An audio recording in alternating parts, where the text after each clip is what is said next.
What is up, everyone, and welcome back to another episode of The Tape Tomb, the show where we talk about some of my favorite horror tapes. I'm Larry Downs, and this week we talk about the movie that was made famous by a killer coming back from the dead, killing a bunch of teenagers for revenge over and over and over again. No, we're not talking about Friday the 13th, dummy. We're talking about Maniac Cop from 1988 by Larry Cohen.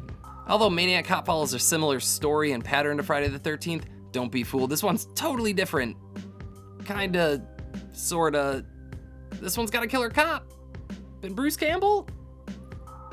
In today's times where a killer cop might seem more like a reality than a fantasy horror movie, for reassurance, he starts the movie out killing a white woman. But before we do a proper strip search of this movie, let's get into the guts. This movie was directed and written by Larry Cohen and William Lustig, the Tape Tomb dynamic duo that have brought us other great films like Uncle Sam, this whole series, and a bunch of other ones. And hold on to your hats, folks, because to star in this movie, we have the man, the myth, the legend, the chin, Mr. Bruce Campbell, who's been in a ton of other horror movies that we love, like Evil Dead and Army of Darkness, and you know when he's the star in a movie, it's gonna be good. And just when you thought it was safe to have a girlfriend again, guess who's coming to fucking dinner? Mr. Tom Atkins.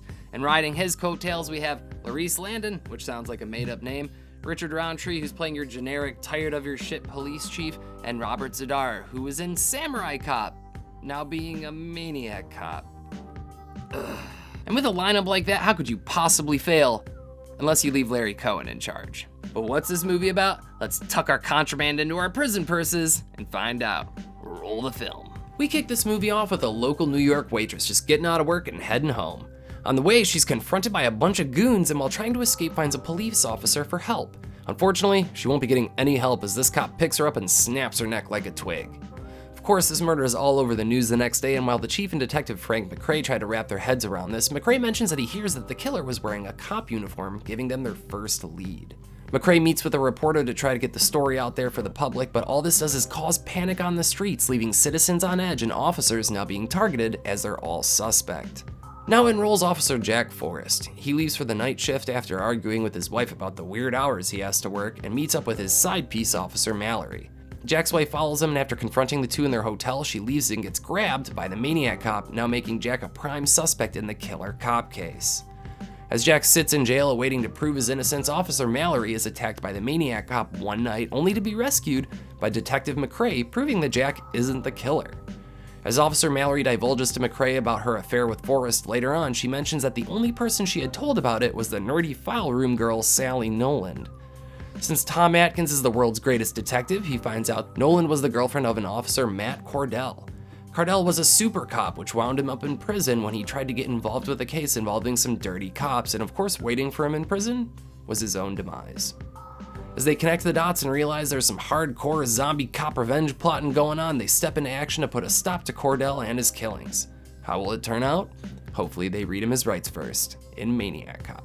I know that I've mentioned this movie's pretty similar to Friday the 13th a couple times in this episode, but the one thing that separates it from its muse that really stands out that makes it my favorite part of the movie is the setting of old school New York. It's dark, gritty, and lawless, and the concrete jungle is the perfect place for an insane killer to run free in the night. Movies like Maniac and Driller Killer bring the same kind of vibe, and I don't know if the other ones actually take place in New York, but to a small town Michigan boy, if it's dark, shifty, and perpetually wet looking, it's basically New York. And another fun thing about this movie is that we actually get Bruce Campbell in a role where we really just don't like the guy. Jack Forrest is an asshole, a cheater, and just all around unpleasant to be around, and that's weird for our boy Bruce, but regardless, he still knocks it out of the park. A fun story, a star-studded lineup, and one of the greatest movie taglines in history. You have the right to remain silent forever. For all these reasons and more, Maniac Cop is a perfect fit for us here at the Tape Tomb. Here's some facts about Maniac Cop. Both Bruce Campbell and Robert Z'Dar have both had the nickname The Chin. Who is the mightiest chin? Watch Maniac Cop and find out. Bruce Campbell openly admits that he only did this movie because he needed the work and that it's really not very good. I don't agree with you, Brucey, but you did a pretty good job anyway. This movie was released in Turkey under the title Maniac Aranıyor, Searching for a Maniac, because the Turkish government didn't want to smear the title of policeman. Thank you all so much for tuning in to another episode of The Tape Tomb. I've been your host, Larry Downs, and if you liked this week's episode, make sure you click that like and subscribe button down below, and leave me a comment. Tell me about other movies I should talk about in future episodes. Make sure you also tune in every other week to our sister series, Airlock Shock, starring Nick Haskin. He's constantly talking about really cool, or really not so cool sci-fi movies, which makes them cool in our eyes. But he does it every other week. Check it out here at Nightmare Fuel Streaming. Once again, I'm Larry Downs. Stay spooky, my friends, and we will see you in the sequel.